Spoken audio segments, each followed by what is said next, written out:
Please remain seated. The show will begin in 3, 2... Like a Hellcat.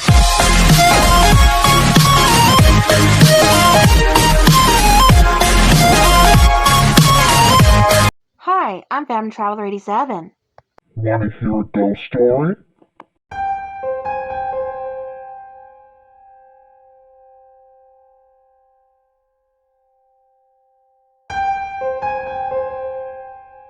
Hello, ghoul friends, and all those who are freaky chic. I'm FandomTraveller87, and welcome back to my channel. I hope you all are having a wonderful Spooktober, and Halloween is just creeping around the corner. Tomorrow is the night, and I hope you all have a fantastic Halloween. Let's continue where we left off, shall we? With our story with Sam, Betsy Ann, and their journey in unlocking the truth and all of the dark secrets of the Kingswood house. Let's dive right back in. The streets were heavily crowded at 7 o'clock at night. There were people young and old, small, children, teens, and adults, including the parents, who were all dressed up in costumes, racing across decorated lawns of blow-up inflatables, animated props, and all sorts of decked out Halloween goodness. As all of them had raced to every front door, upon every bustling street, where there were also several passing cars. It was definitely a very hectic night. Now, Sam and Betsy Ann were at Betsy Ann's grandmother's house, preparing to complete their mission of solving the cold case that has been open and shut for the past 50 years, pretty much, as tonight marks the 50th anniversary of Mr. Kingswood's death. His death was officially confirmed at midnight, in which the body was discovered in the attic, hanging from a telephone cord. It was a blistering cold night. Snow had fallen on the ground.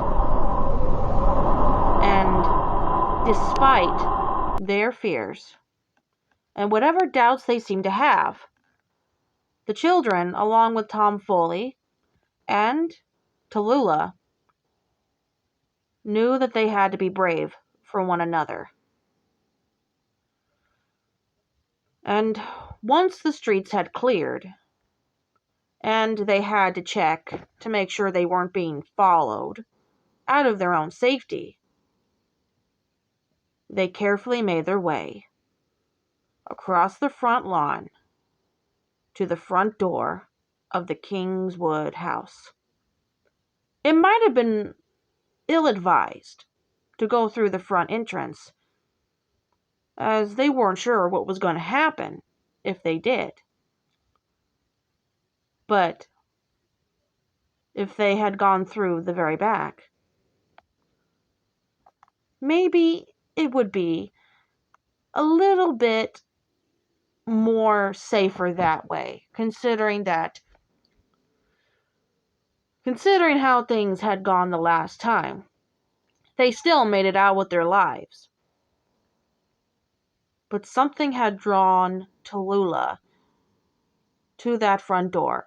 She had placed her hand on the old, withered wooden surface, and she shut her eyes for a moment to concentrate. She felt something very strong, very powerful. But it was also very reassuring, as though it's okay. And in her mind, it was a way that perhaps she was given permission for them to enter through the front entrance. And she had looked over at the others, and she nodded and smiled before turning the knob and stepping inside. The others followed, close at her heels. So what exactly is Marigold planning to do? Tom Foley spoke as quietly as possible as not to attract unwanted attention, because they could all sense that they weren't really alone in this house, and they had to be cautious with every step that they took, and they had to be very thorough and very diligent, because they didn't want to have to stay much longer in this house than needed. But all the activity would start at midnight, so perhaps they had been bought plenty of time to fully prepare for if anything were to happen that would endanger either of them. They had all the equipment, all the materials that they needed. Marigold said she had something that she needed to attend to, replied Tallulah calmly. Don't worry, she'll be here.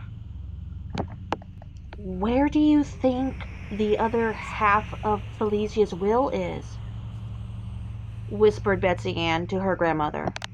I'm not sure, child, replied Tallulah, gripping Betsy Ann's left hand somewhat tightly, but not too tight. It'll be all right. I promise. We'll find it. We all just gotta work together. Let's search this house from top to bottom. It's gotta be turning up. I'm just hoping whoever killed that woman didn't take the other half. Well, I'm pretty sure that it's Ed Buchanan. I know that he disappeared all those years ago after Felicia's disappearance and Mr. Kingswood's murder, but I'm positive that he never left town. I've got a hunch that he's expecting us. I just got this feeling that I can't shake off, Tallulah, and I'm not trying to scare anyone here, but I have a pretty good vibe that he's probably been searching for that other half of Felicia's will. I know he had every reason to take it, probably. I just know it. Then suddenly, the front door had slammed shut by itself. Everybody had jumped forward and gasped, startled by the sound. They weren't sure if that was a bad sign or not of what was to come. But Tom, being brave, his eyes averted to the grand staircase.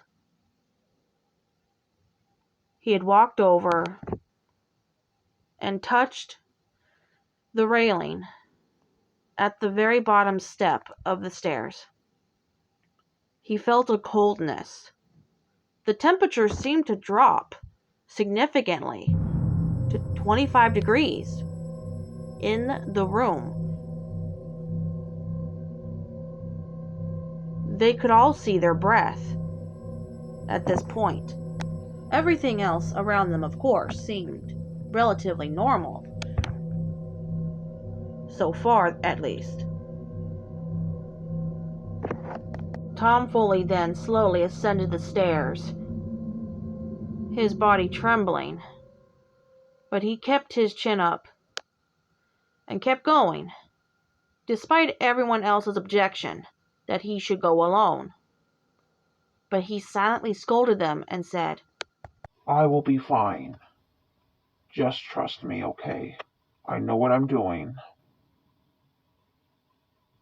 I promise I'll be okay.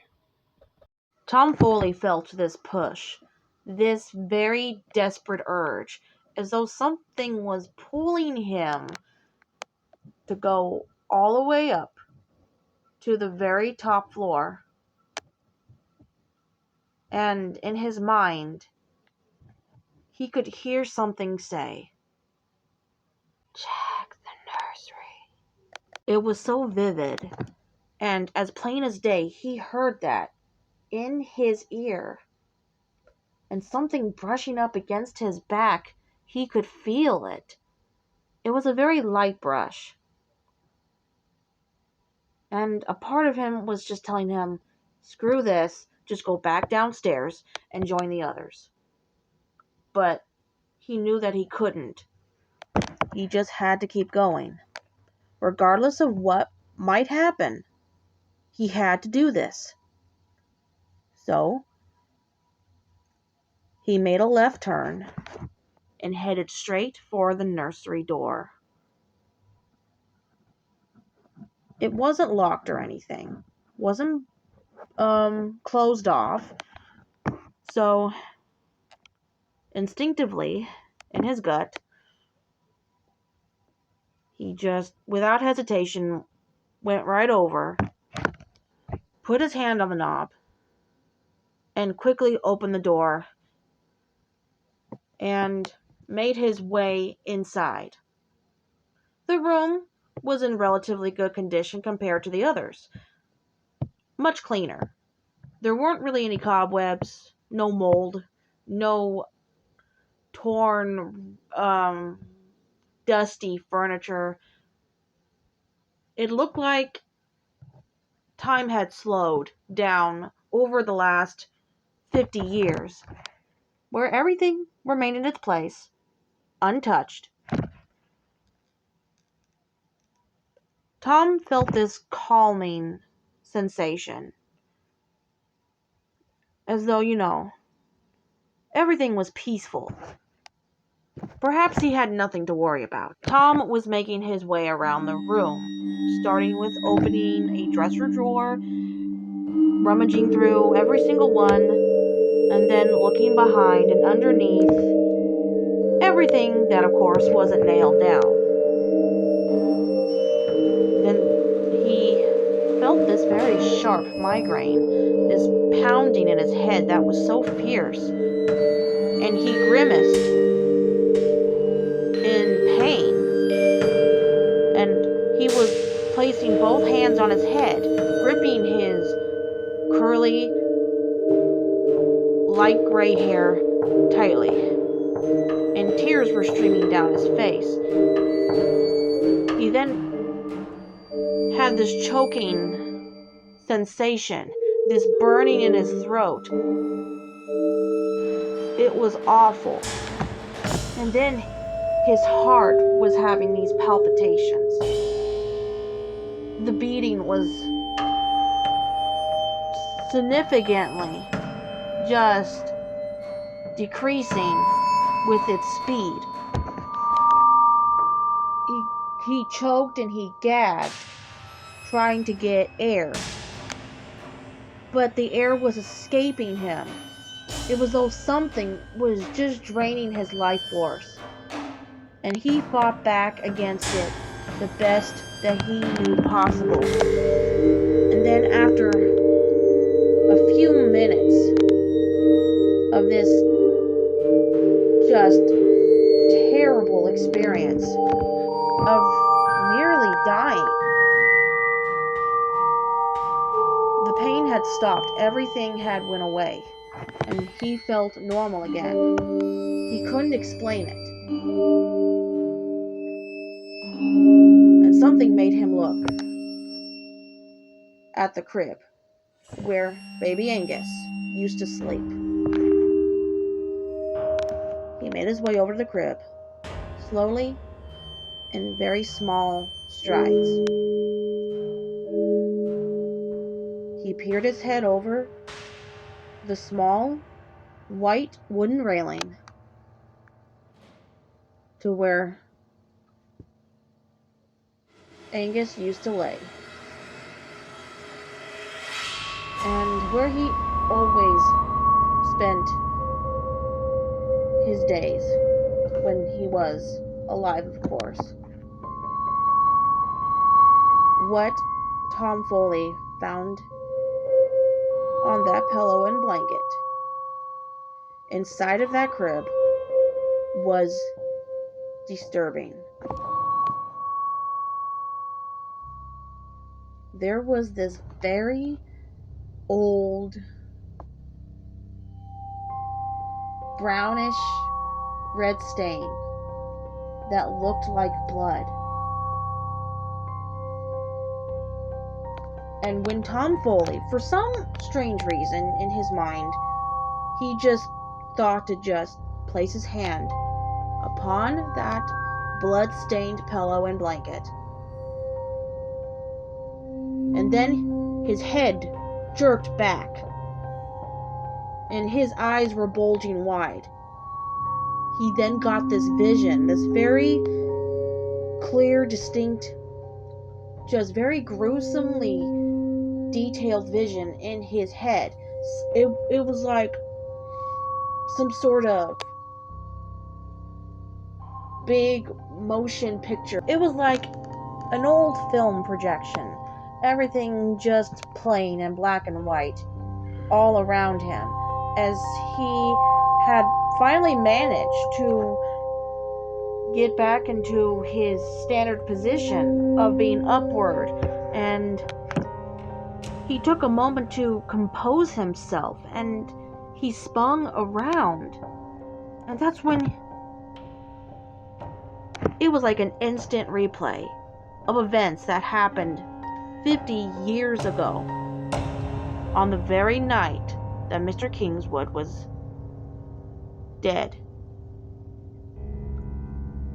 There were disembodied voices that occurred inside the room. They were very distinct, and Tom could make out what they were saying. They sounded very familiar. It sounded like Mr. Kingswood and somebody else that he knew. But he couldn't see these figures. The voices were very crackled, fading in and out, like just carrying with the wind. And it was very fluid. And just he got like little snippets of an argument over what seemed to be over a briefcase. Tom's eyes widened. He was definitely making a connection here. This was actually a breakthrough. When Tom Foley heard that baby scream, a heavy blow hit him like a ton of bricks. The crippling feeling of overwhelming guilt of failing to save that poor, innocent little infant who was just a month old, who did nothing to deserve what he went through. Tom Foley couldn't imagine the kind of agony that a month-old baby, being without its mother, and being so vulnerable and defenseless. What could Tom Foley do? He realized, oh my God, was Angus... Tom Foley couldn't finish the thought. He rushed back into the hall, and he followed the voices downstairs. Now, there were two black masses standing in the living room, just a couple inches apart, and they were staring at each other immensely, their mouths still moving, and their voices a bit distorted still, but Tom could still make out what they were saying. Tom Foley was hiding behind, kind of crouched down on his knees, and just peering around the corner. One figure was roughly 4'7" in height, and the other appeared to be 6.5 feet tall. The other guy was as skinny as a twig, and the other one was a bit huskier and heavier built. Seemed to have a bald spot, while the other had mullet-type hair. Again, they were still having a rather loud argument, while the baby in the background upstairs was still crying. Where was that baby, by the way? Tom Foley had asked himself that, and it just made him absolutely unnerved and unhinged. He was filled with so much hate and sorrow over this whole situation. What was he to do? Honestly, what was he going to do about this? There was nothing he could do. Now, he could make out some of the dialogue between the two black mass type figures. Please, don't make me do this. You know it's wrong. People are going to keep coming around and asking questions. Please, just spare my son. He did nothing to deserve this. I beg of you, let my boy live. He's all I have. There was definitely a struggle. The taller, skinnier guy had swung his left arm around and socked the taller, heavier set one in the face, straight in the jaw. The taller, heavier set man groaned in pain, and then he let out this angry bellow as he lunged on top of the shorter, skinnier man and tackled him to the wood floor, making him drop the glass vial that contained some sort of liquid substance. And Tom wasn't sure what it was. He was still rather far away. Then the taller, heavier set man wrapped his hands around the shorter, skinnier guy's throat, trying to choke him to death. Then he clenched his left fist. Now, he hesitated for a few seconds. He wasn't sure if he should do this or not, but blinded by so much rage, he just couldn't control it. Of course, Tom Foley thought. It was Kingswood. That man was Kingswood, pinning down that other man, whom he suspected was Ed Buchanan. He saw Mr. Kingswood pick up his wooden cane. He raised it high above his head, and then brought it down swiftly, striking the other man on the right side of his skull. Blood splattered, but it wasn't enough to kill him, just to sedate him long enough so that Mr. Kingswood could go to the basement door and retrieve his baby boy that was down there for God knows how long. That baby was still crying out for help. It was so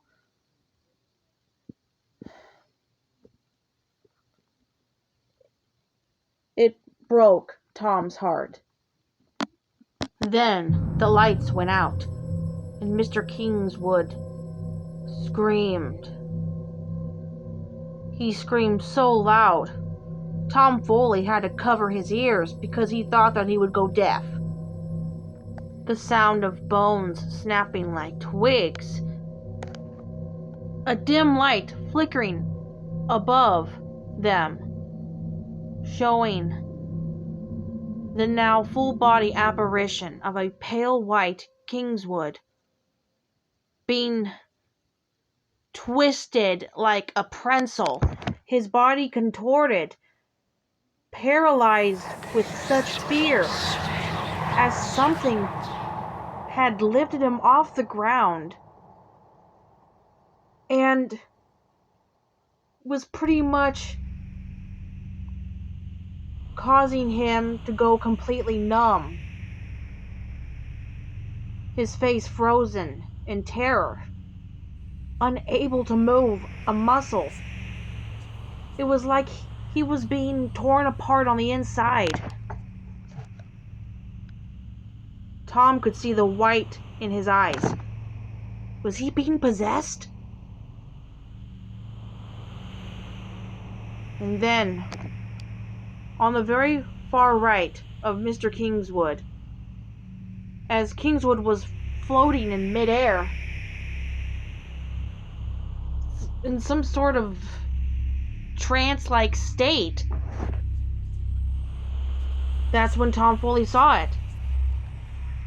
The 12-foot tall creature, with its black, thick fur, from its head all the way down to its tailbone. The rest of it scaly and bony and gaunt, with its dark, hollow eye sockets with crimson orbs, its knife-like teeth, its sheep horns.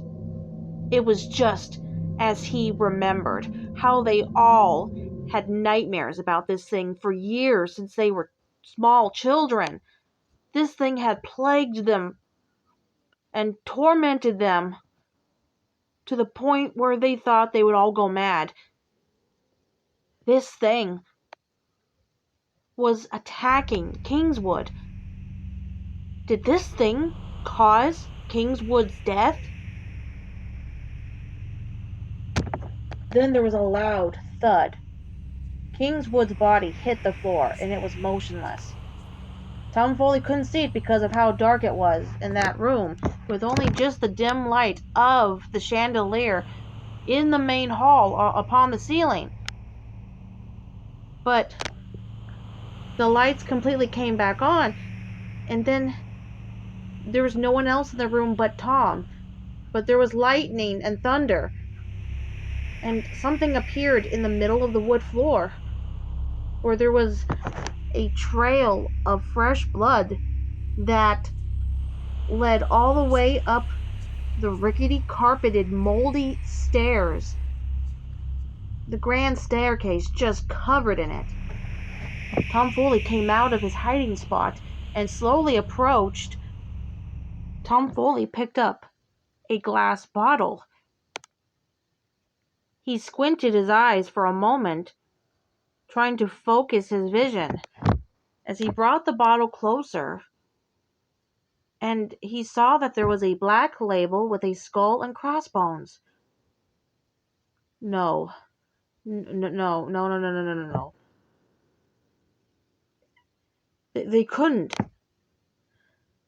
They didn't.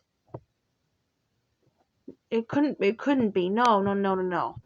All these thoughts were racing through Tom's head.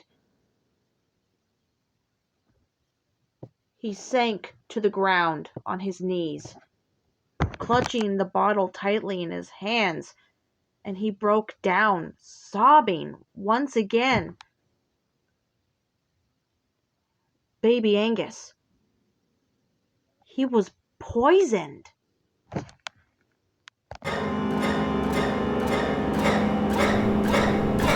Then Tom Foley finally came to as he was being shook by Sam and Betsy. Tom! Mr. Foley, are you okay? What happened? The group, along with Marigold and Tallulah, they all stared down at him with concern, but their eyes all glanced down at the bottle in his hand. Thomas? Marigold asked. Well, what is that in your hand? That couldn't be what I think, is it? But it was painfully obvious. He did it. That bastard. He killed that baby. He poisoned him. Foley, what are you talking about? Tallulah was bewildered. Who killed Angus? Who? It was him. Ed Buchanan did it. He influenced that monster to possess Kingswood, and that beast killed Felicia's husband. And then he went down to the basement and fed that poison to baby Angus. That's what happened. Nobody could utter a word. They all stared at each other in shock and utter horror. Baby Angus. That poor baby, whose life was cut short. Alright everyone, I'm going to leave this video here. Please like, subscribe if you haven't already. Your support is most appreciated. Please stay tuned for perhaps what might be the final part of this terrifying tale.